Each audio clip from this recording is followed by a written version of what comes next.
जी हाँ, आपने बिल्कुल सही थंबनेल में पढ़ा कि इस साल शेयर बाजार से बिल्कुल रिटर्न नहीं आ सकता। अब ऐसा क्यों मैं बोल रहा हूं, ये हम लोग डिस्कस करेंगे एकदम डिटेल में।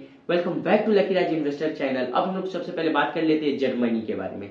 जर्मनी का क्या हाल है? जर्मनी का जो जीडीपी है वो नेगेटिव में आ चुका है और इन्फ्लेशन 11% हो चुका है। आप तो जर्मनी का हाल अब समझ ही गए हैं कि जर्मनी का क्या हाल है। रिसेशन जर्मनी में स्टार्ट है। अब हम लोग बात कर लेते हैं यूके के बारे में। यूके का भी वही हाल है, 10-11% वहां का भी इन्फ्लेशन है और जीडीपी नेगेटिव में आ चुका है। रिसेशन के लिए अभी का समय थोड़ा कठिन गुजरेगा।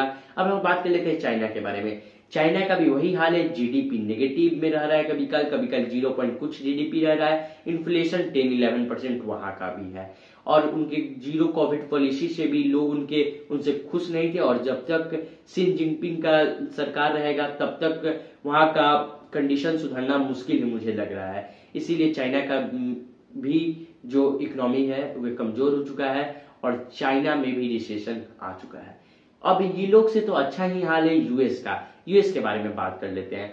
तो यूएस में इन्फ्लेशन 7% के आसपास है और जीडीपी यूएस का ठीक ठाक है, लेकिन यूएस में एक नेचुरल डिजास्टर, एक और वायरस आ चुका है जिससे 5 करोड़ बर्ड्स का डेथ हो चुका है यूएस में। नेचुरल डिजास्टर के कारण भी यूएस में थोड़ा रिसेशन आ चुका है और यूएस में रिसेशन आ चुका है और यूएस का मुझे लगता है कि अभी और कंडीशन खराब हो सकता है। ये लोग से भी ज्यादा कंडीशन खराब हो सकता है क्योंकि यूएस बहुत पावरफुल कंट्री है, इसीलिए अभी तक संभाले हुए है, लेकिन मेरे ख्याल से ये लोग से भी ज्यादा हालत खराब यूएस का हो चुका है क्योंकि यूएस का तो नेचुरल डिजास्टर भी यूएस को हार्म कर रहा है। एक का प्राइस 54% से ज्यादा बढ़ चुका है विद इन 1 ईयर।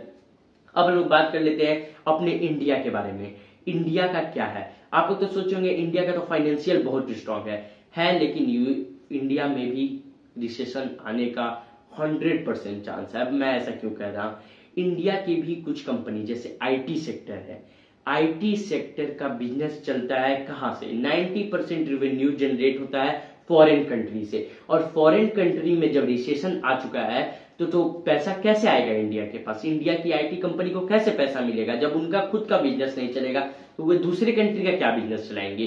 तो आईटी सेक्टर का हालत पहले से ही खराब है, फॉरेन कंट्री की हालत खराब होने से इसके कारण आईटी सेक्टर अपने एम्प्लॉयज को किक आउट भी कर दे रही है। इंडिया का भी आईटी सेक्टर का बबल बस्ट हो चुका है और बहुत सारे सेक्टर गिर रहे हैं क्योंकि लोगों का इनकम वे कम हो गया, लोगों अनएम्प्लॉयमेंट आ गया, तो बैंकिंग सेक्टर भी अच्छा खासा गिर गया, ऑटोमोबाइल सेक्टर भी अच्छा खासा गिर रहा है। इंडिया में भी रिसेशन आने का 100% चांस है।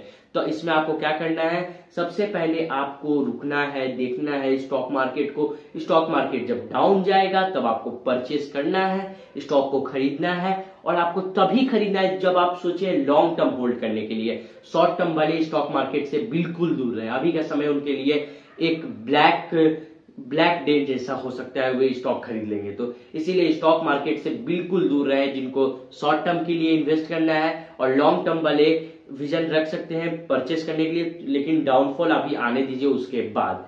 इंडिया का भी रिसेशन इंडिया में भी आ सकता है, इसीलिए वेट एंड वॉच कीजिए। सबसे पहला मेरा एडवाइस आपके लिए यही हो सकता है और सोच समझ के इन्वेस्टमेंट कीजिएगा और अपने फाइनेंशियल एडवाइजर से पहले एडवाइस ले लीजिएगा, उसके बाद अपना इन्वेस्टमेंट करिएगा।